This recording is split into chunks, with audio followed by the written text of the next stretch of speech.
taking the HCF of 12 and 20, what we will get, we will see. Through long division method I am doing this one. 12 ones are 12 and here we get 8, and again this 8 will become a divisor of this 12. Then what comes here is 1s are 8. 12 minus 8 is 4, and this 4 will become the divisor of this 8. Hello children. In the previous classes we have seen how to find LCM and HCF through two methods, prime factorization method and division methods. Today we will learn what are the properties of HCF and LCM and the relation between HCF and LCM. With an example we will understand this one.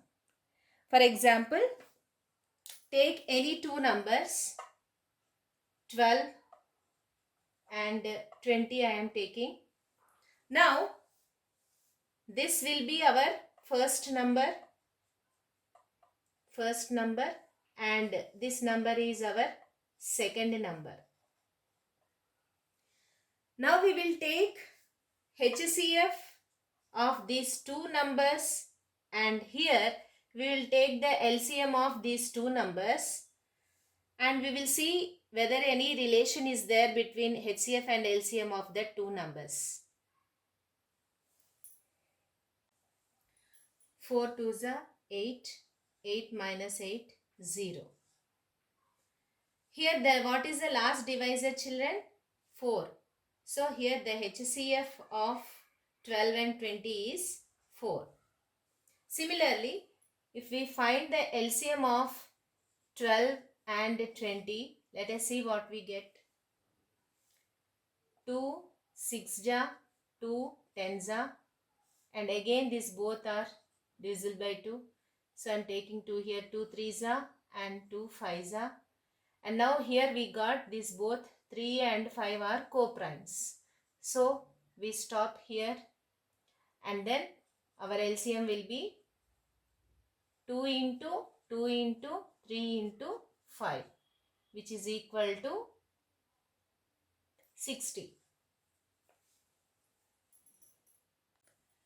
We got the HCF of 12 and 20 as 4, and LCM of these two numbers we got it 60. Now we will take the product of these two numbers, children. Here the first number multiplied with the second number. Okay, what we will get? 12 into 20 is equal to 240. Now we will take the product of these two numbers, HCF and LCM. HCF of the two numbers multiplied by LCM of the two numbers, which is equal to 4 into 60, which is equal to 240 again. That means here we can easily see that this both, first the product of the two numbers is equal to the product of that numbers HCF and LCM. Here comes the formula, children, about LCM and HCF. That is the product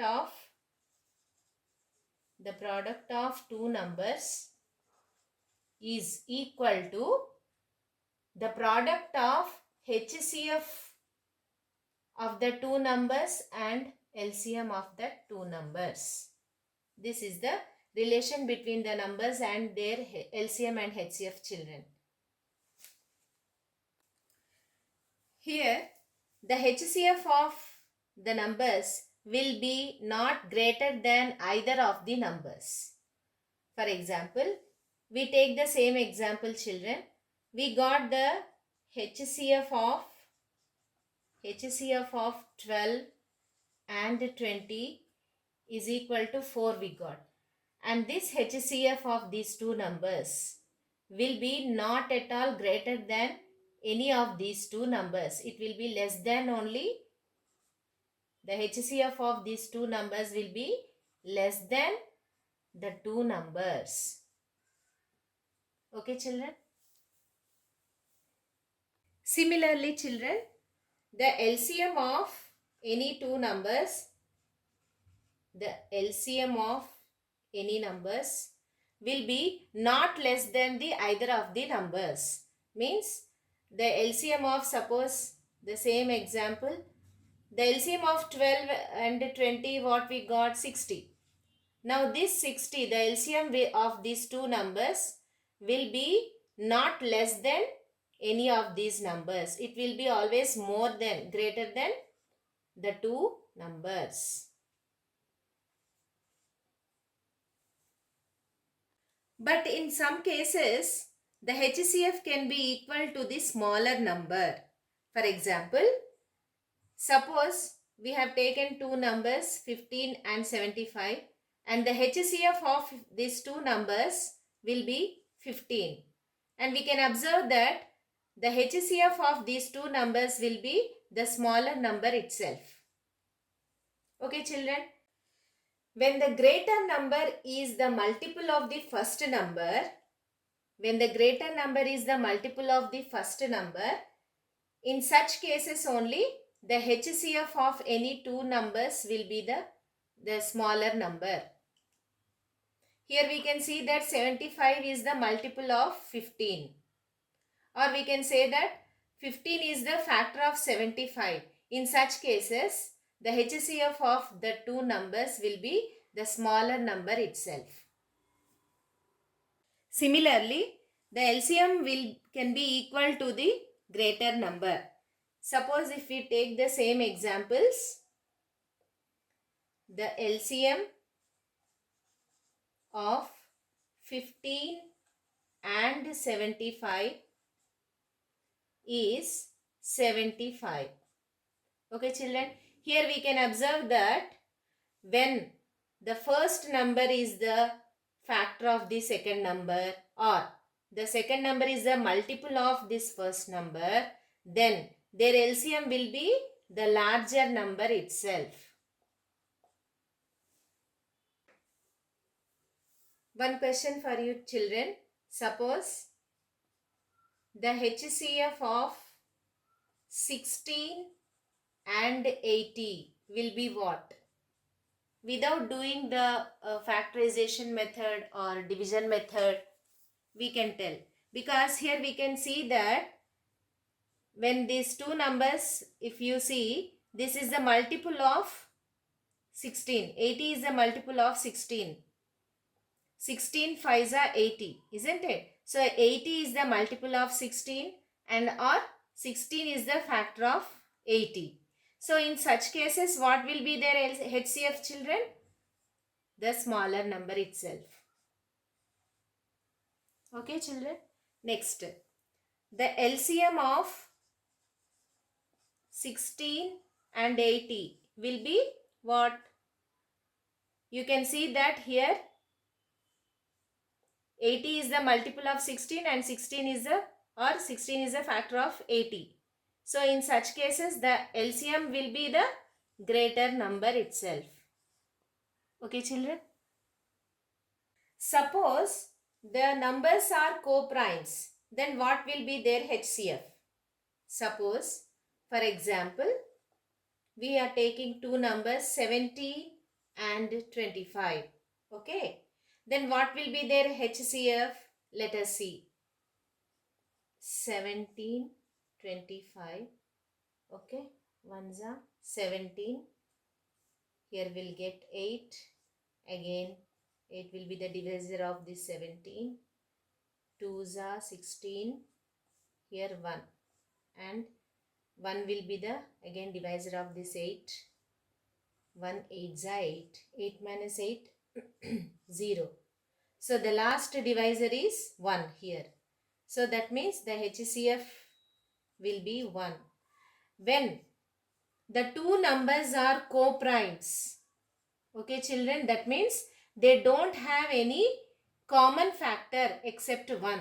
That numbers are called as co-primes. If the two numbers are co-primes, then their HCF will be 1. And what will be their LCM? Their LCM will be the product of these two numbers, children. The LCM of 17 and 25 will be their product itself. That means 17 into 25, if you do, you will get 425. This will be their LCM, the product of the two numbers. Okay, children? If the given numbers are co-primes, then their HCF will be 1 and the two numbers LCM will be their product. One question for you, children. The HCF of any two consecutive even numbers is, the options are A4, B2, C1 and D none. Let us take some examples and we'll try. Suppose two consecutive even numbers. So I am taking here 2 and 4. Okay. So here HCF of these two numbers is 2 itself. And let us take one more example. Suppose 6 and 8. Okay, children. So here we will do 6 1 ja 6, 2 and 2 3 ja 6, 0. So the HCF of the last divisor is 2 here. So the HCF of 6 and 8 is 2. 2 we are getting. So the HCF of any two consecutive even numbers is 2. The correct option is B, 2. Another question, children. The HCF of any two odd consecutive numbers is what? Let us try by taking some examples. Suppose I have taken 3 and 5. 3 and 5 are consecutive odd numbers and the HCF of these two numbers will be 1.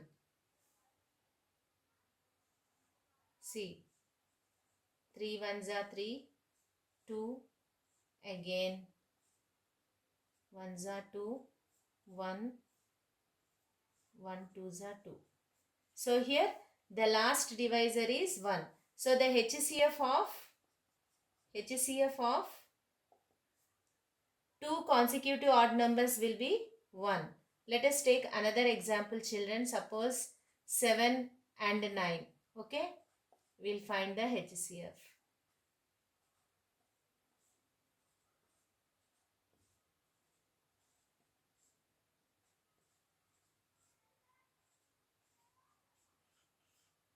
So here also we are getting HCF of these two numbers. The HCF is 1. So the HCF of any two consecutive odd numbers is 1, children. One more question for you, children. The HCF of any two consecutive numbers is what?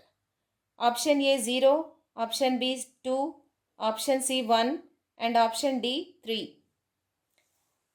Let us take some example. Suppose if I take 5 and 6, these are two consecutive numbers and the HCF of this will be 1. Why? Because here we can see that these two are co-prime numbers. They don't have any common factor between them. So in such cases, when two numbers are co-primes, then their HCF will be 1. So the option is C, 1.